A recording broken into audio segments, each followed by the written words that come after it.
Bonjour à tous. Aujourd'hui, on rencontre Nathalie Oribé, qui est chargée plaidoyer WASH chez Action contre la faim. Bonjour Natalia. Bonjour Clément. Est-ce que tu peux nous présenter en quelques mots ton parcours? Alors moi j'ai commencé par faire des études de psychologie, ensuite d'anthropologie sociale et culturelle et j'ai commencé à travailler dans le domaine de la coopération internationale et au Brésil et à El Salvador, en Amérique centrale.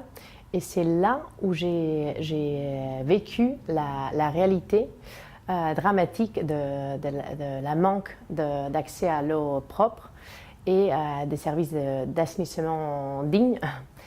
Et c'était suite à l'ouragan Mitch que des populations affectées avaient été d'une façon temporaire, en théorie, déplacées dans des maisons précaires. Et 10 ans après cet ouragan, ils restaient dans les mêmes situations, dans la même situation et sans accès à l'eau propre. Alors j'ai vu ça et je me suis dit il faut que l'accès à l'eau soit vraiment une priorité.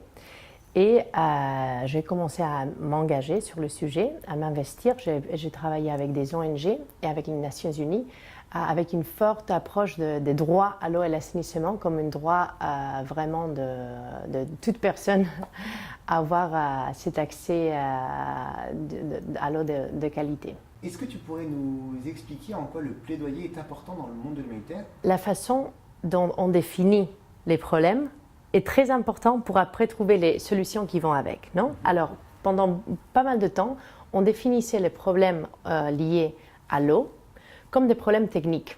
Alors, on donnait des solutions techniques.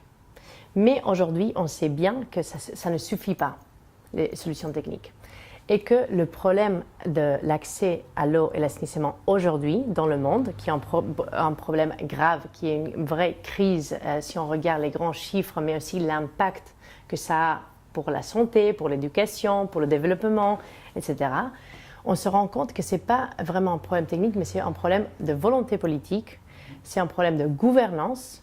Et donc, pour vraiment que le thème soit porté dans l'agenda politique et qu'on donne des réponses dans le long terme pour assurer la soutenabilité, il faut influencer les politiques.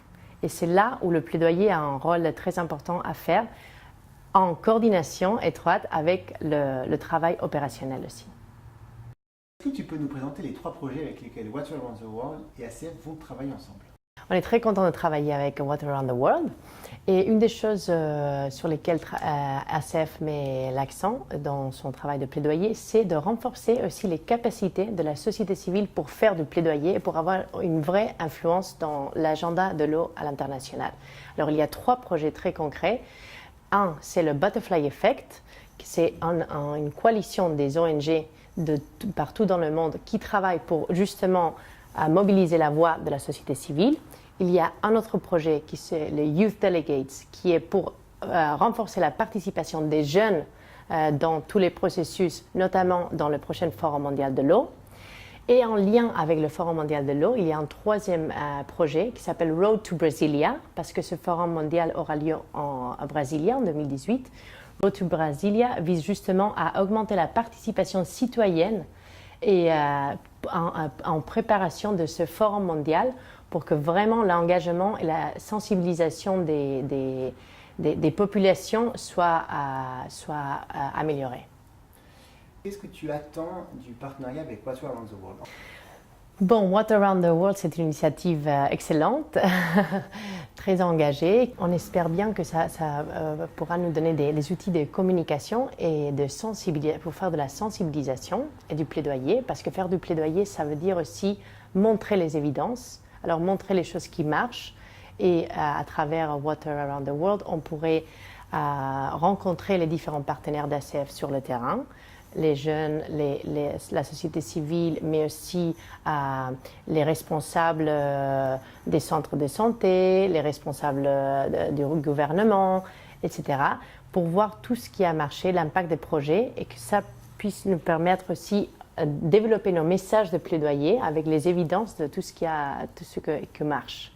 Alors je pense que tout ce travail autour de la communication, des outils de sensibilisation peut être très intéressant.